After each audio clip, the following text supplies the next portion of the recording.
Okay.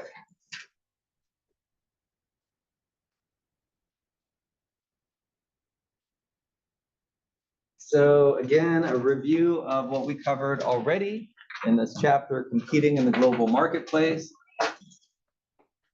And sorry, everybody.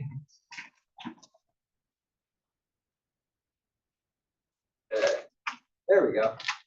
All right.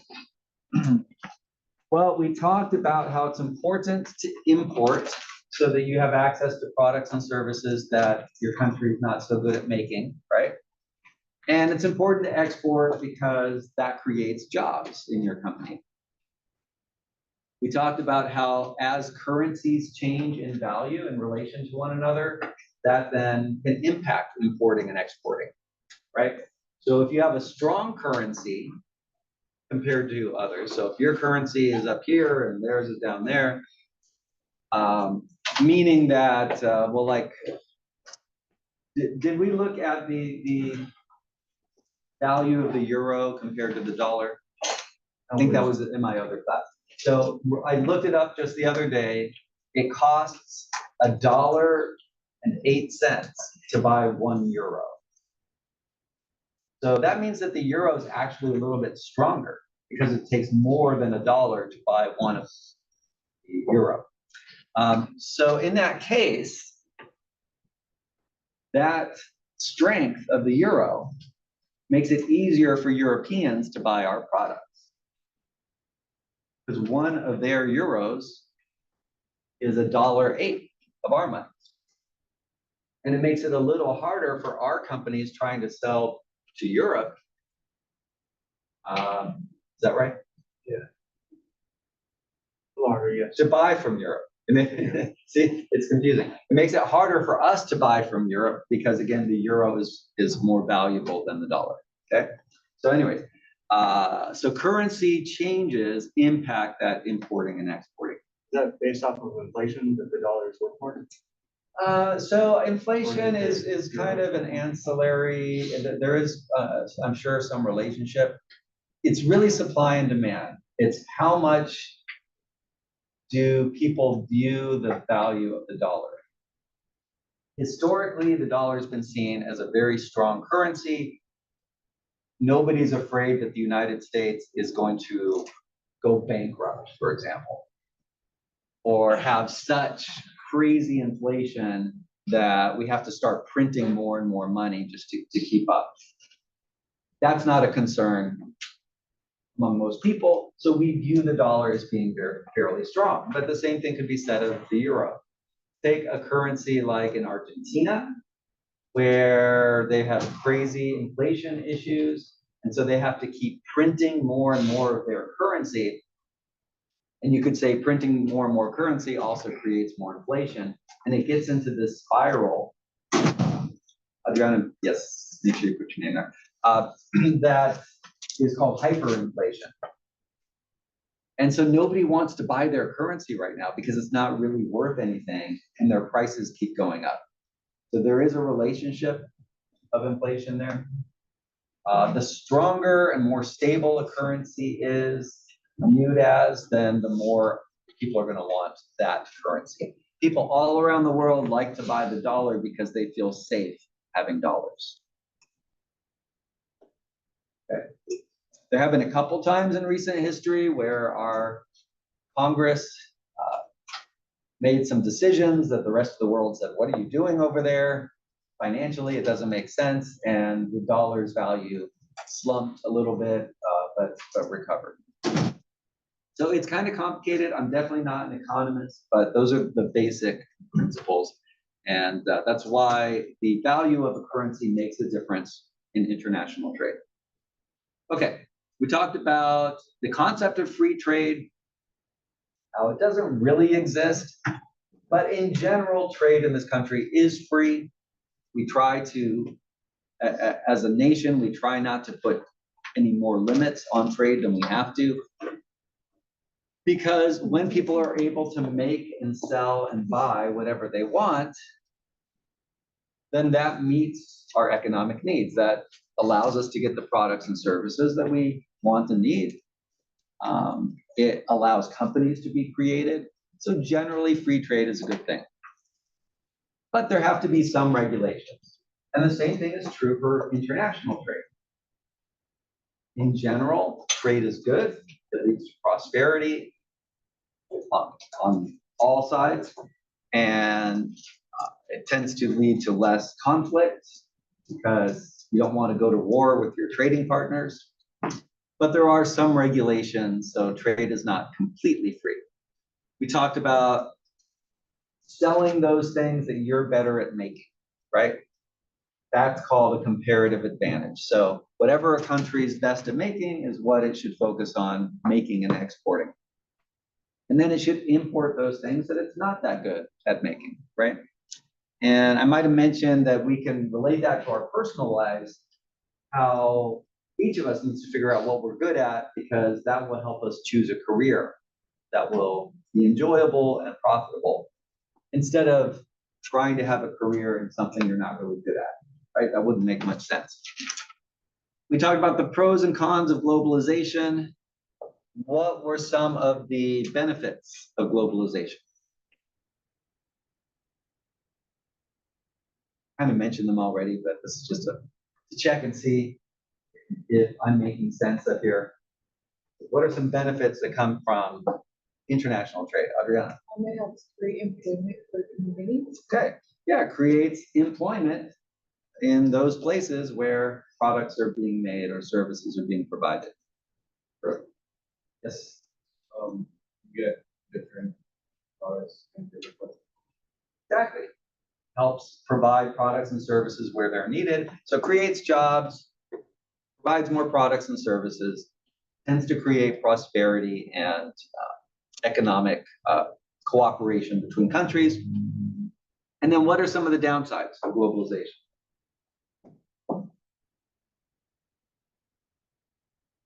The jobs in your country. Okay, sometimes you might lose jobs locally. Drew, did I see a hand over here somewhere? Same thing, okay. Tariffs? Tariffs, yes. Tariffs could be a barrier to trade, right? They can cause countries to kind of be mad at each other and hurt some of the producers that are impacted by the tariffs. Embargoes at the Em- same time. Okay, With your embargoes, you can produce and you can sell it. yeah, Mhm. so, right, and so these are, again, that's another limit to trade. So embargoes reduce trade Mm. and have a negative impact. So when you become reliant on imports from another country or exports to that country, and then all of a sudden you're no longer able to trade with that country, that messes up This happens in this your country. economy and your company. I saw your hand go up. I was gonna say something about like they don't want foreign trade because they can like makes them compete. Okay, Like the smaller businesses, and then there can also be like dupes of a product. Okay. So that might Mm. also be an issue as well. yeah, so there are sometimes counterfeits and knockoff products. There might be products that are made with unsafe materials. There might be human rights abuses in some places. I was gonna say countries, but it even happens here in the United States sometimes. There might be pollution and lax environmental controls. So when there's so much money to be made out there in the world, it sometimes causes some companies to act in ways that are not really that good for humanity and the planet. So globalization has both upsides and downsides.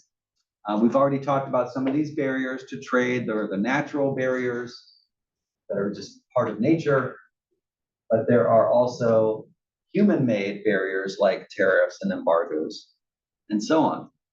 We looked at some of these organizations that foster trade. We know the WTO is the World Trade Organization, right? That's their whole focus is how do we get countries trading more? And then we have the World Bank and the IMF, International Monetary Fund, both of which lend money or loan money, I always mix those up, to countries to either help reduce poverty in the case of the World Bank, or to help stabilize their currency in places like Argentina that I mentioned, Turkey, other countries where they're having really bad problems with their economy and inflation. Okay, so those are some ways to promote trade. We talked about some of the international economic communities like NAFTA, North American Free Trade Agreement, and USMCA, which is basically NAFTA 2.0, which is United States, Mexico, Canada agreement. And we talked about the European Union. So both of these are international economic communities where you have a group of countries deciding that they want to make it easier to trade amongst themselves, right? And we looked at how the European Union has done that. These 28 countries were trading much more frequently, and then, of course, the United Kingdom decided to get out of that agreement. But the other 27 countries can still trade much more easily because of their European Union agreement. Did I talk about the Eurozone or the Schengen zone at all? So just to clarify, the European Union is an agreement among countries about how they're going to trade with one another and having a standard set of laws that they all agree to related to trade. There are two other concepts that exist in Europe which are related but separate. So one is the Eurozone. The Eurozone is the countries in Europe that have decided to use the euro as their currency. So you're not necessarily automatically using the euro just because you're in the European Union. For example, even when the United Kingdom was part of the European Union, they were still using the British pound as their currency. They never switched over to the euro. Okay? But most of the countries, I believe, that are in the European Union are using the euro as their currency.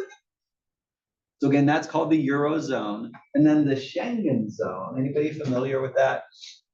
The Schengen zone is a group of countries in Europe that have agreed to a common set of laws related to borders and customs. So what that means, if an American citizen goes over to Europe and goes to a country that's in the Schengen zone, first of all, they don't even need a visa. If you're an American citizen, you can go there for up to 90 days without a visa. And you can travel to all of the countries in that Schengen zone, again, without having to have a visa. So it makes it easier for people to travel within that group of countries. Many of the countries of the European Union are in the Schengen zone, but again, it's a slightly separate concept. Okay. So that's pretty much it as far as how the European Union works. You see, there are some countries like Switzerland that are not part of the European Union. The red countries are in the process of joining, but they're not members yet. And this whole process has helped Europe. It's helped strengthen their economy, and is a big part of why the euro is a stronger currency than the dollar today, because these countries have decided to work together and increase trade. Okay, so any questions or comments on anything we've covered so far? Okay, let's go ahead and cover a couple more slides before we do our grow activity. So if your company wants to expand from operating in one country to operating now in another country, there are 4 different methods for expanding your company internationally. The first one has the least risk, and that is licensing. You could, let's just say you're Disneyland, for example, and you were only operating in the United States, and now you wanted to start expanding your business to another country. You could license Mickey Mouse, that image, that character. You could license Mickey Mouse to a company in that other country. And then they would produce products using Mickey Mouse, and they would have to share some of that money back with you. Okay? So you're basically, in licensing, you're just giving another company permission to use something that you own. And that has very little risk. there might be some risk to the Mickey Mouse brand, but you would set out an agreement with that other company of what they can and cannot do with that Mickey Mouse image. So financially, there's really very little risk. Because let's say that company in the other country prints up 10,000 sweatshirts with Mickey Mouse and then can't sell it. That's their problem, right? That's their problem that they put all that money into that product. But Disney would be fine because they did not spend the money. So there's very low risk with licensing. Any questions on that? And really, you can license domestically too. Licensing does not have to be international. But another way you could expand your company beyond your borders would be to export. And in that case, you're making the product here, but then sending it to the other country to be sold. Now here you've got a little more risk, right? Why would that be risky?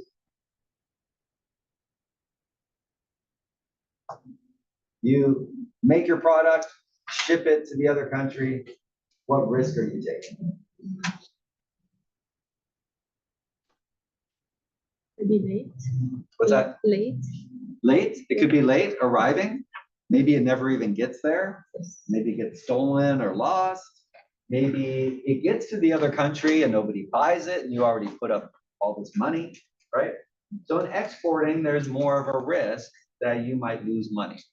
The next approach you could take has two different variations.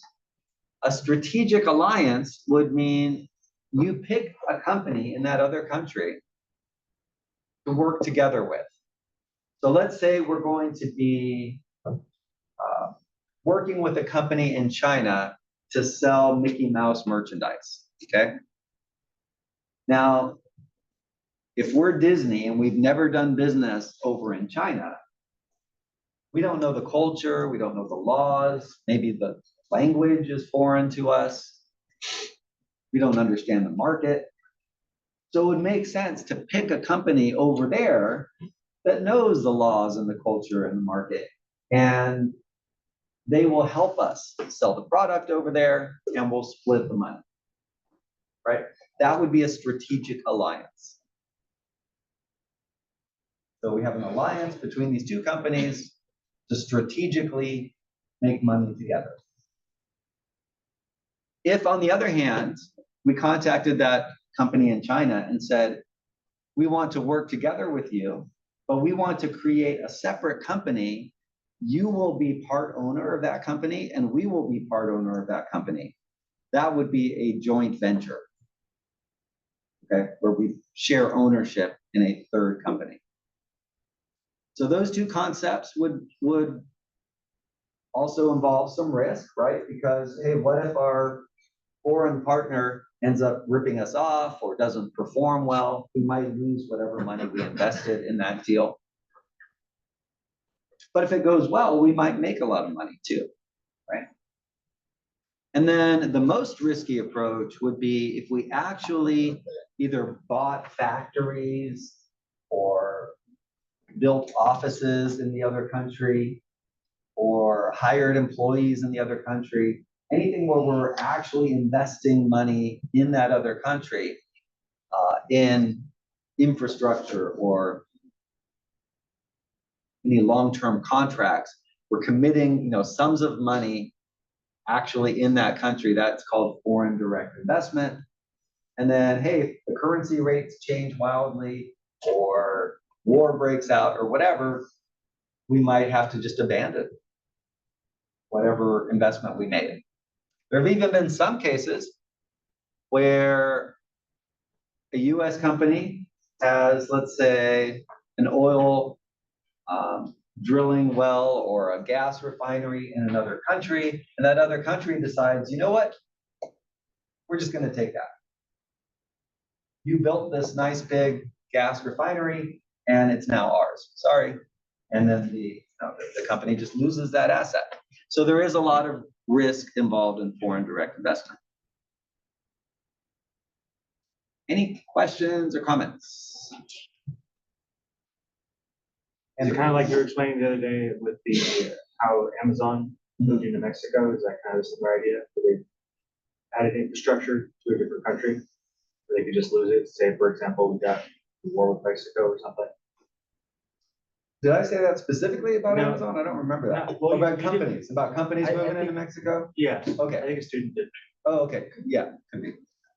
Yeah, exactly.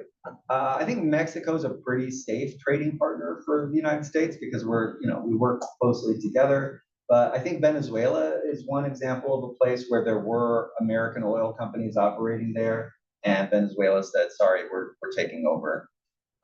And I don't know if they compensated the American companies for the assets they took or not. So that sometimes happens where they just nationalize and say, this now belongs to our nation. It's no longer yours. Yeah, it sometimes happens. Okay. The last word we're going to talk about on this slide is counter trade.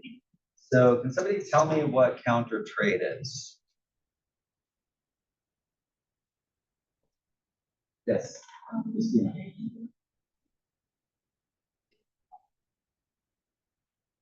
Exactly. You exchange your product or service for somebody else's product or service. So there's no money involved in that transaction. You're trading one thing for another. It's kind of like bartering, okay, instead of selling. Now, hello, are you just arriving or were you here? You were here? Okay, all right. Why might two companies from different countries exchange goods instead of just making a sale to one another? Taxes. Okay, trying to avoid taxation, that could be one reason. Trying to avoid embargoes or sanctions or any other legal restriction on trade. Because sometimes we do say that it's not legal to sell this product to that country, right? So they try to get around it by just like exchanging goods. There's a tragic example here in the United States. You might have heard about the Iran-Contra affair, where it was illegal under US law to sell weapons to Iran,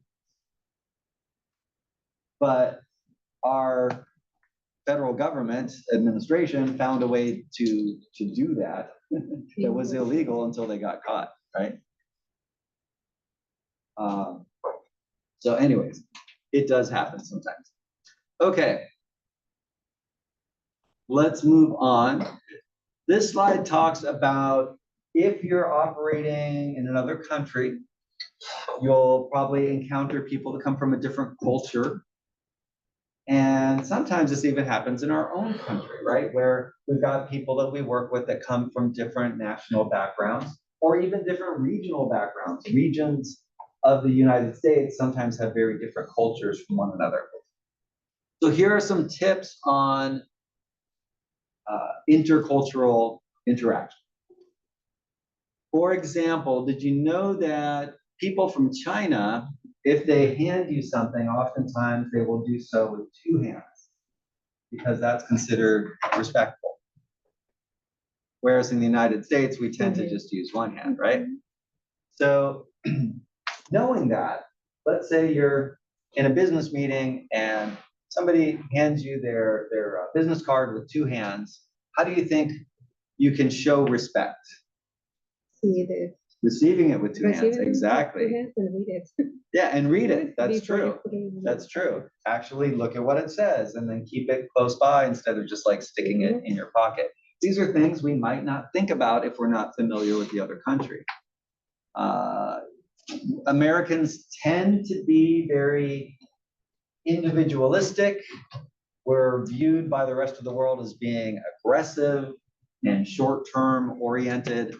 And a lot of that has proven to be true. So we want to be aware of that when you're interacting with people from other countries. Maybe don't act like a typical American. Don't try to be a pushy salesperson, as unfortunately some Americans tend to be. If you're in a Muslim majority country, there is the holy month of Ramadan. What happens during Ramadan? You could tell me. Fasting. Fasting. Yeah, from the morning to night. Mhm. Not Okay. to eat, not to drink. Okay, exactly. So fasting from sunrise to sunset, basically. Not only no food, One by two. no water, Water. nothing at all. When, you probably know the answer to this, Iman, but let's see if anybody else knows. When does Ramadan occur? What time of year? Okay, can you tell us? Yes, we follow the moon. Mhm. This year it's gonna be in March. Yes, so it changes in our Gregorian solar calendar because it's based on the moon. So it's going to be at different times of the year. Sometimes Ramadan falls in the middle of summer, correct? When the days are the longest. So imagine you are in a country that's predominantly Muslim, so everybody's observing Ramadan, and it's the middle of summer. That means people are not eating or drinking anything from 6 in the morning till 6 at night or something like that. Maybe more. Or maybe longer, maybe till 8 at night. You don't want to plan a lunch meeting during that time, right? Because nobody can eat. Mhm. And people might be a little What's that? upset, And right? all stores are closed. Stores close, Like, exactly. stores closed, like. Exactly. So this would be something to be aware of when doing business in a Muslim majority country. So was there a comment? I heard something. Okay. Some other things, in some cultures, it's considered impolite to address people by their first name. We Americans tend to be more casual. I've told you, feel free to call me Trav, but some people would find it offensive if you address them by their first name, right? Oh, another one that's not on here, looking at people in the eyes. In some cultures, it's rude to not look at somebody when they're talking to you, but in some cultures, it's rude to look at somebody when they're talking to you, right? This is right. What else? And then we Americans have a tendency to talk business first and then other stuff like sports or weather or family, right? We usually go straight to business. Whereas in most of the world, I think it's safe to say, it's the other way around. They want to talk about personal stuff, family, and so on before they get to business. Maybe for half an hour before they get to business. So these are important cultural differences that could be important to know about. Okay. And there are so many examples of these cultural differences, but does anybody have anything they would like to add or any questions?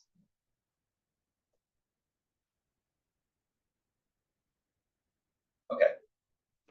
Why don't we work on our grow activity? So I'll pause the recording here.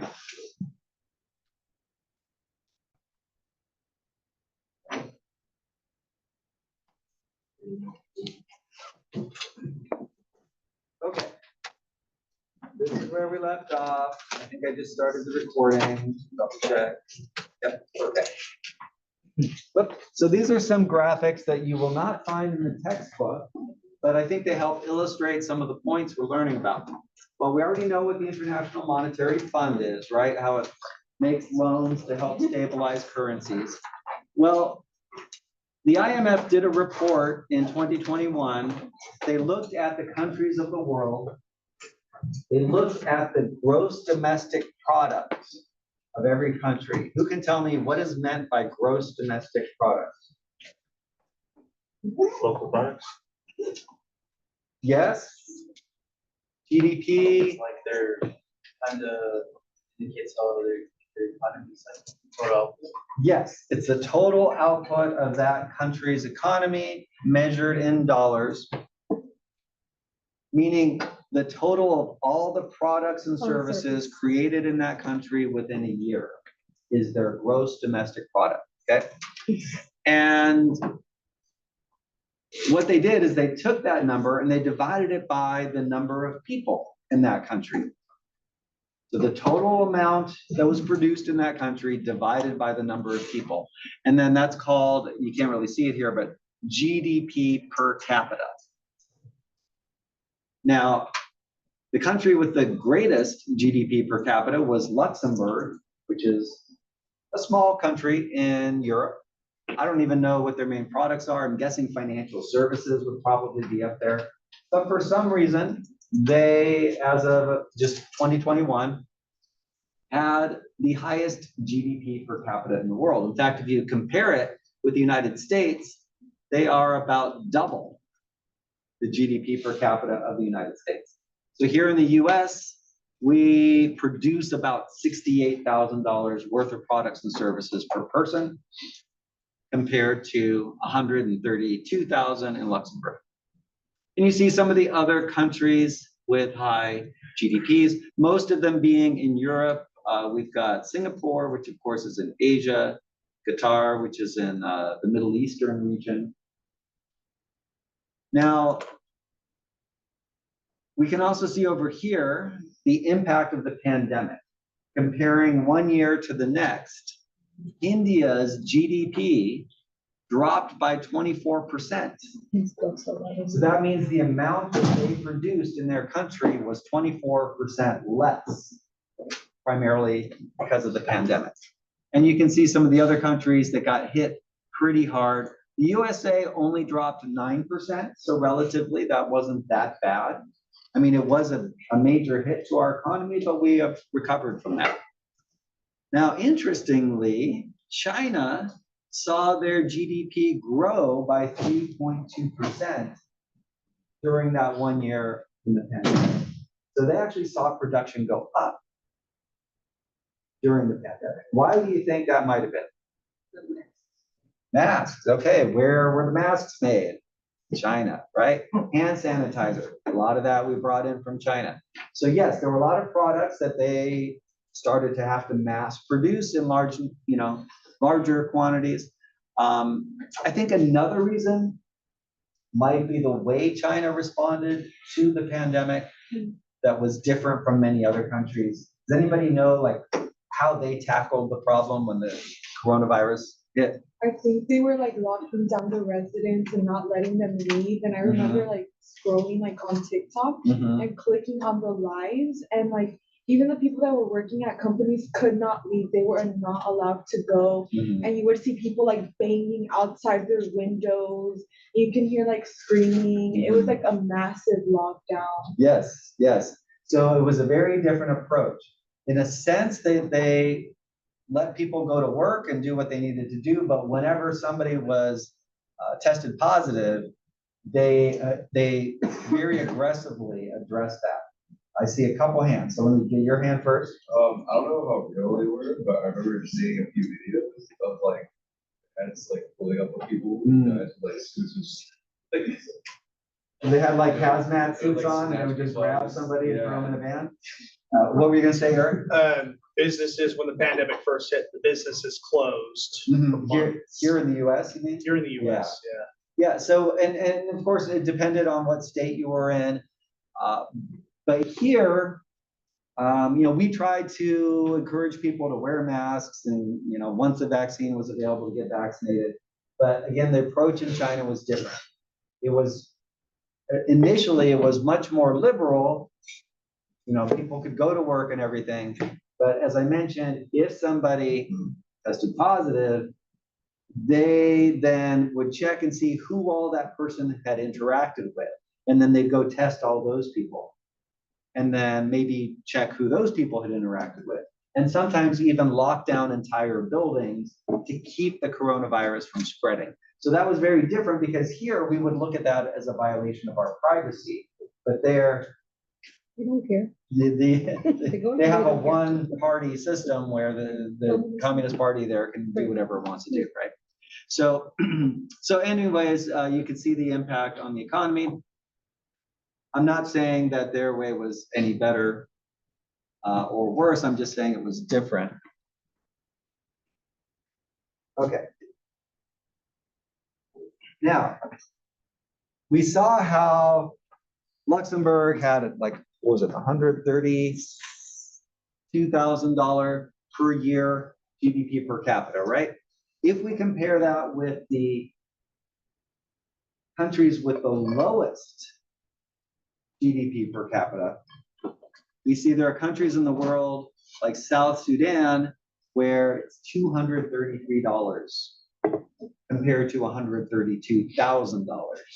Pretty stark difference. So if you're in a country like South Sudan, you take the total amount that's produced in that country, divide it by the population, and it's only less than $1 a day per person of products and services.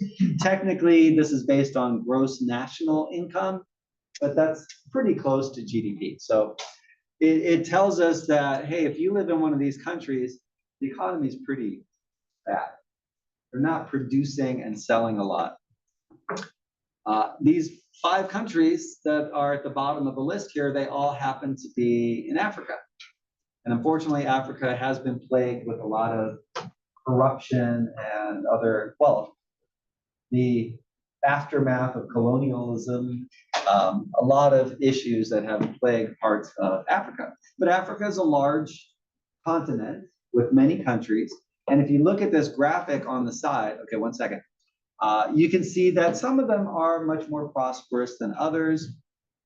The countries that are in yellow have a gross domestic product growth of up to 4%, which is in the same range. I mean, the US generally has, say, a 2 or 3% GDP growth per year. So we're about in that same range. Whereas this color, I don't even know, let's just call it pink. Those are countries with greater than 4%. So there are countries in Africa whose economies are growing faster than ours. Every year, they're making more and more products and services at a faster rate than we are here in the United States. And then the green countries here are oil exporters. They happen to have oil in their countries, and you can see they have some of the strongest economies. Unfortunately, where there is oil wealth, there's usually a lot of corruption. So that money does not always trickle down to the average people, but the economy as a whole could be pretty wealthy. Yes, you had something to say. Wasn't there going to be a central bank in Africa, but then I forgot which country, they were trying to build the central bank to help prosperity. Then I think the US was involved because it's fighting communism. Is that Curie or something? Yeah. You know, I don't know about that. I wouldn't be surprised, but that is an interesting point. So thank you for bringing that up. The question was, wasn't there at some point supposed to be a central bank? Would that be for like all of Africa? Yeah, like to help with other countries, like poor countries to help with their economies. There is at least, and probably more than one, but there is at least one economic trading community that is in Africa already. But I've never known of any central bank for multiple countries, so that would be a pretty progressive idea if it ever got off the ground. Interesting point. Okay, so I want to keep things moving. In fact, let me see. Yeah, okay. A quick look at the time. Here, we're asked to explain how political factors can affect international trade. So let's think about that. How can international trade be impacted by political things that are going on? Legislations. Elections? Legislations. Mhm. Like when you put restrictions, they put restrictions, and that's been increase the prices for the things. When you put a lot of legislation, they put a lot of taxes. They increase the price. Okay, right. So politics involves laws. So sometimes there are laws that are passed that restricts trade, and that can then cause prices to go up, right? So that, things like putting on tariffs and sanctions and so forth. And what else? What other impacts can politics have on economics? Wars. Wars are political things, right? When countries decide to attack one another, or you get a civil war inside of a country, that could be pretty bad for an economy. What's that? Origin. bad or good? Or not civil wars, but like wars, like they go both ways. Oh, yeah, they're generally bad. Yeah, wars, I mean, wars are good for the companies that make missiles and bombs and tanks, right? They make a lot of money during wars. Yeah. But for the economy in general and for the people, obviously it's bad. Well, like, when the United States was like the Great Depression, Mhm. wasn't it, World War Do, II that kind of helped them get out of the slump? yeah, the Great Depression lasted basically through the 1930s. And when we did get into World War II, that did create some economic stimulus that helped in that recovery. We'd already recovered quite a bit, but it did help push us forward. And then the 50s were a very prosperous time, partially as a result of that, based on my understanding. Adriana? Cause like one example would be like the whole currency that is like going around with them wanting to introduce like gold and Okay. like digital currency as well. Mhm. Do you think that can also be like tied with politics? Cause it kind of is like with certain countries that are already like doing it and no Mhm. longer accepting the dollar because they don't have good ties with America, you know? Like Right. I know it's Egypt, is it India as well? That like is starting to like go towards that path of currency because there's a lot of countries that no longer support the US. Mhm. And they're like, you know what, we won't take, you know, your trade, we won't take your money. Now you're gonna have to resort to our currency and we will no longer make trade Mhm. with you if you don't take, if you don't accept this. Could that be like part of a like political factor? Yes, pretty much every country has its It own wasn't currency. Historically, That's the origin. one reason that the US dollar has been a major currency in the world is that oil is traded in dollars. So other countries that want to trade oil have to convert their currency into dollars. And that helps keep the dollar a strong currency. But some countries are saying, why should we do that? Let's trade oil in another currency. Try to do it. And that way we don't have to use the dollar.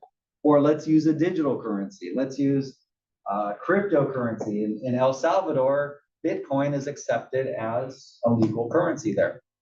So yeah, these changes in either digital, God bless you, digital currencies, or some economists talk about creating a basket of currencies where you have a currency that's based up on like 3 different countries' currencies combined.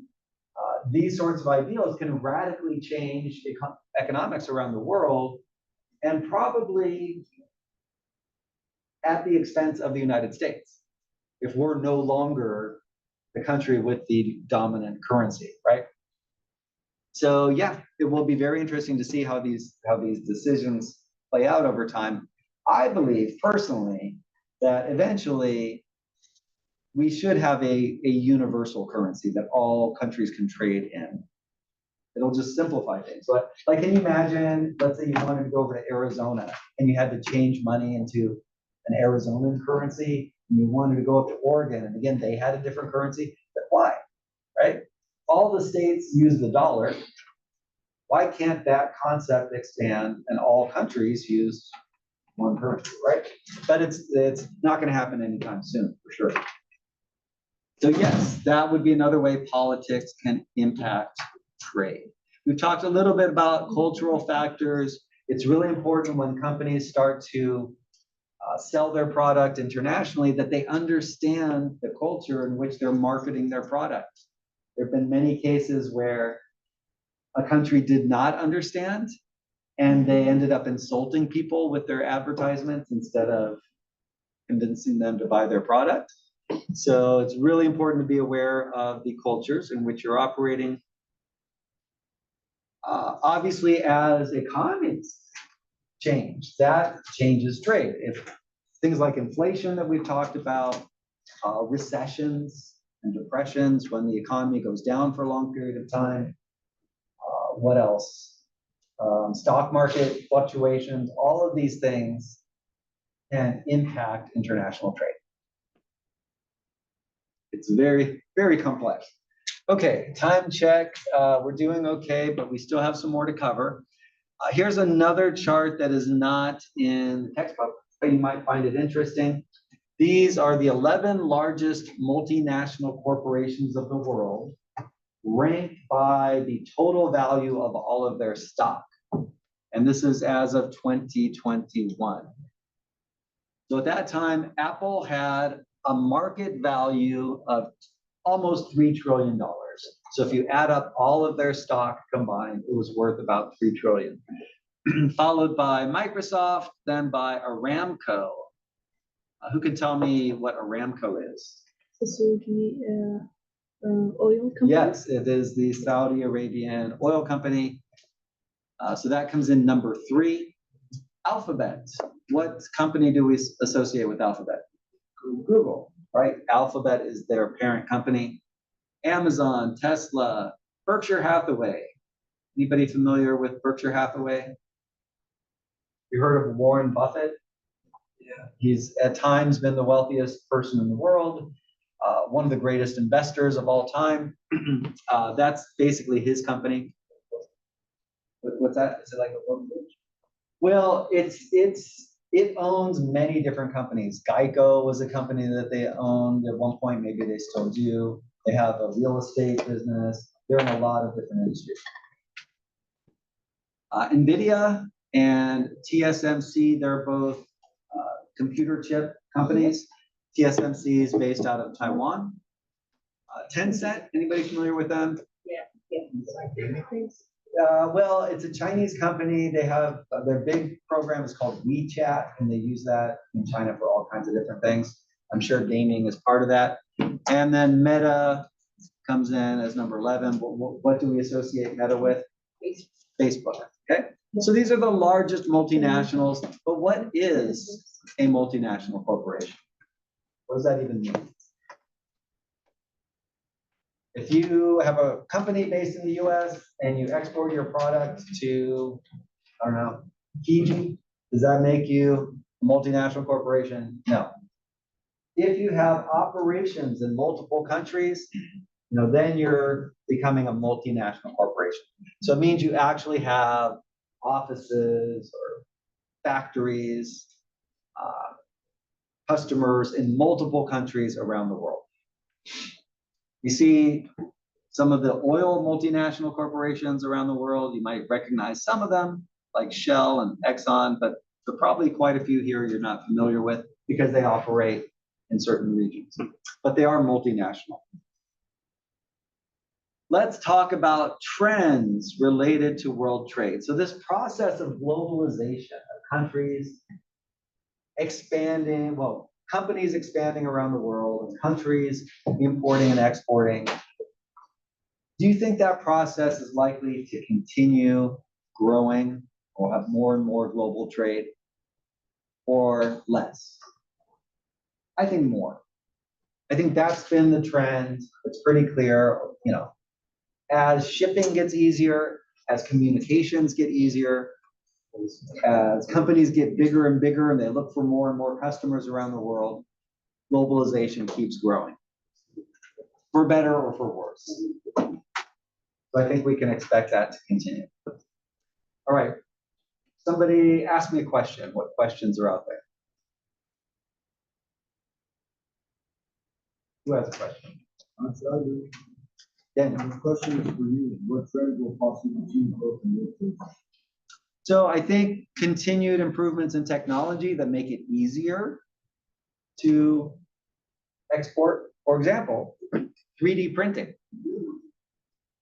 Imagine you can create a product and you no longer have to actually produce it and ship it to other countries.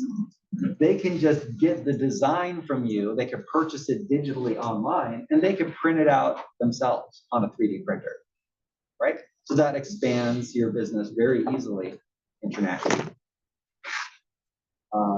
Improvements in shipping. What else? International trade agreements. What are they called? Treaties. All these sorts of things help promote more trade. I have one question. Yes, Andrew. Yes, so you say that the currency is, for America, is really based on oil? As we predominantly are going away from oil and electric cars, how's that gonna affect our currency? It could be, It's a little hard for me to it's a long predict, term, right? but I'm just curious. y'all, we've got about 5 minutes left. We got about 5 minutes left, so don't plan to go anywhere just yet. The movement away from oil is having major impacts around the world, right? It's hurting countries. Let me get everybody's attention. Countries that depend on oil, like Venezuela, like Russia, they're looking at the future and trying to figure out how are they going to survive when the world's no longer buying their oil, right? So I think there are going to be major impacts, but it's way beyond my capacity to kind of. Thank you. Yes.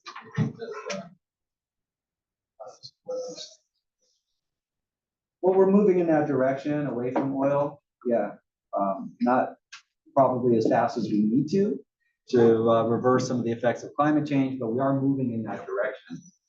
So how quickly we get there, I don't know.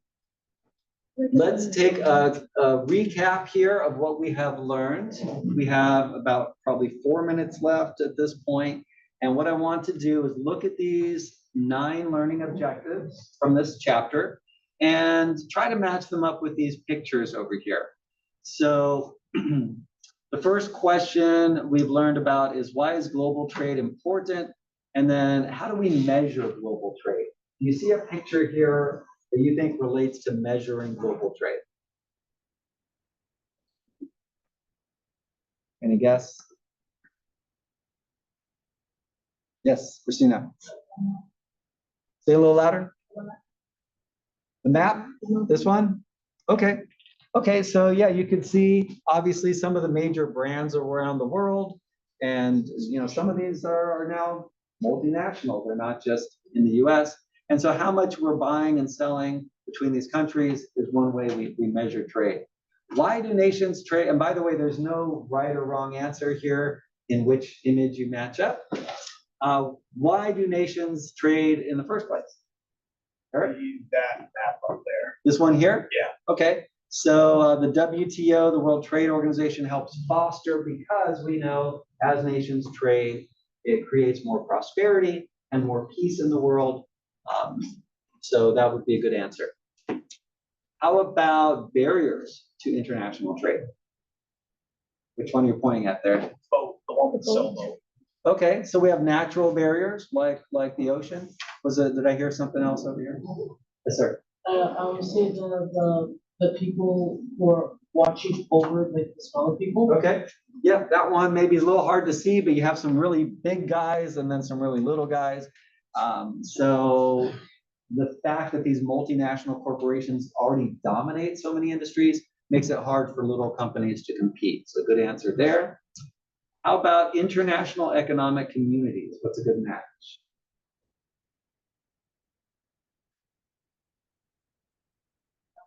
Which one? The scale. This one over here? Okay. So what we see over here, let me zoom in real fast.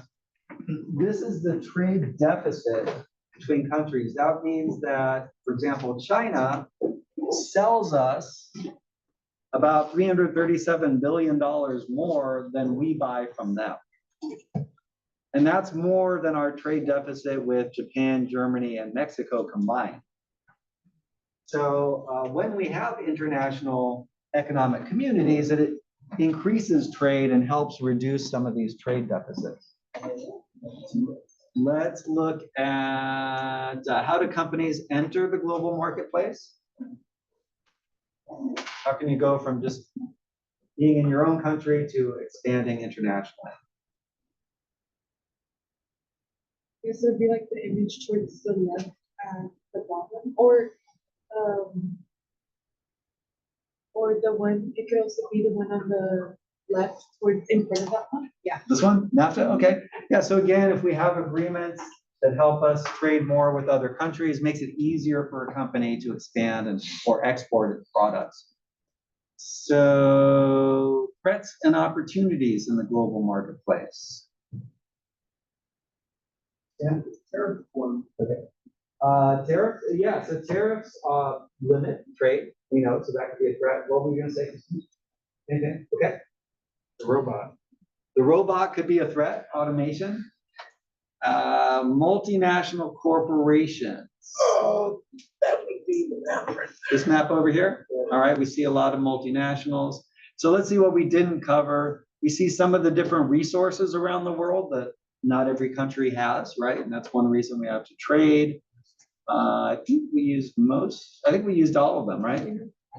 So we can definitely see trends like increased shipping capacity would be an example of a trend. So there we go. That's it for this chapter. Email me if any problems or questions come up. Otherwise, have a good weekend. I'll see you. Startup factory. Yeah, the Startup Factory. Thank you for reminding me, Eric, on Saturday.